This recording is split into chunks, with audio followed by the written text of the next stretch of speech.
seeing the new and revitalized unit composition of his opponent. You know, having a few Thors in there for the mix, but now 4 Ultralisks on the way for StrifeCro. And he's securing all these additional bases that I really felt like DrewBie was going to lay on a lot of pressure, and it was going to put StrifeCro in a tougher spot. But, you know, now that he's securing these Expos, if StrifeCro gets these, if he gets the gold, like it's gonna be really, really tough for DrewBie. I mean, he's gonna be able to pour Zerglings non-stop. I would expect to see a few additional macro hatches out of him in the near future as well. Even without the gold, I mean, he's keeping an eye out on the map. He's got his Zerglings in position all ready to defend against the drop at the back of his opponent's base. He's getting a beautiful surround on that, and DrewBie, they're going to lose 7 Marines before escaping, and he does try to drop again. Will the Infestors get the fungal? No, they just barely are out of range. Here comes a bit of a push towards the top lane of this map, but DrewBie is in a lot of trouble because there are just so many Zerglings after StrifeCro, and he's got the Ultras now as well. Oh man, this is I mean, he's 20 supply behind right now, StrifeCro is.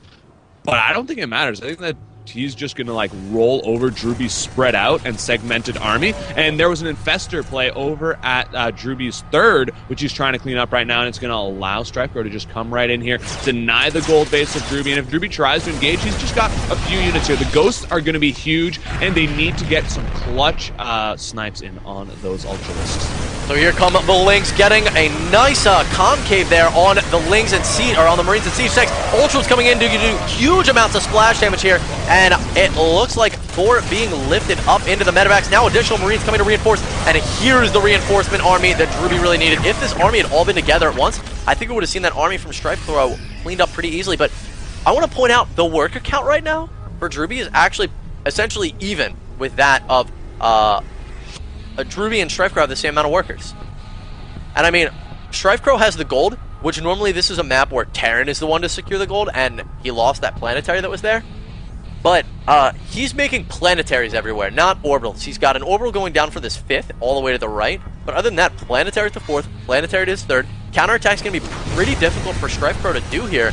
And as this game goes on for longer and longer, DrewBie is going to catch up more and more. Right now, StrifeCro has a huge upgrade advantage, but as the game goes on, it's going to slowly diminish, assuming DrewBie stays on top of his upgrades. And I mean, DrewBie's economy is right up there with StrifeCro, so he needs to do some damage, and he definitely has the capability to do it. Is he going to be able to do it here with these Lings and Ultras? We're going to have to see. Just a nice surround with the Lings. Ultras coming in now with so many snipes going down. Those Ultras, we see them rapidly dropping, but he needs to lift up into the medevac once again to fall back with those Ghosts, and all the Thor were cleaned up. Yeah, well, that's a beautiful pickup, man. Saving 6 Ghosts. That's absolutely huge. Meanwhile, he's got to drop over here to the right-hand spot. StrifeCro does have a couple of Spine Crawlers in position, and it looks like StrifeCro is going to try to snipe down this Planetary Fortress. It does go down, but only just barely. He loses a lot of Lings to do that. Now, the Ultras are cleaning up a lot of those SCVs, and also these other Ultras here, the Ghosts, not having enough energy for snipes. Man, it looks like they're going to get cleaned up as well, and it's just a better army composition here out of StrifeCro.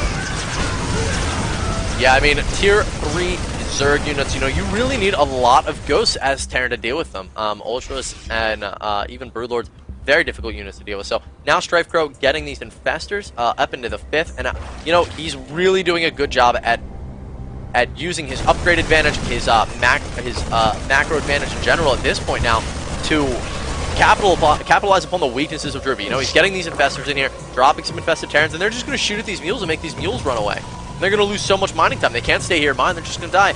It's only like 2 infested Terrans. 1 even. Yeah. But the spawning pool, remember, guys, was sniped for StrifeCro. So now that just wrapping up, getting a new one going. 22 Speedlings are on the way. Going to continue pressuring. Speedlings getting into the 5th now, and going to find this big pool of mules. I mean, DrewBie is in so much trouble. He really is, man. You can't take on 3-3 Lings. It's not even really the Ultras, man. It's really the Lings.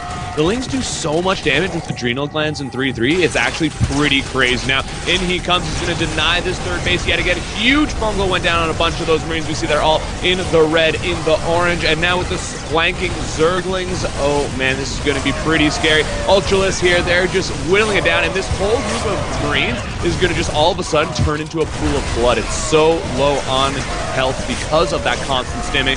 DrewBie not happy with his play here, but does congratulate his opponent, and we're all tied up at 1. Oh yeah, where did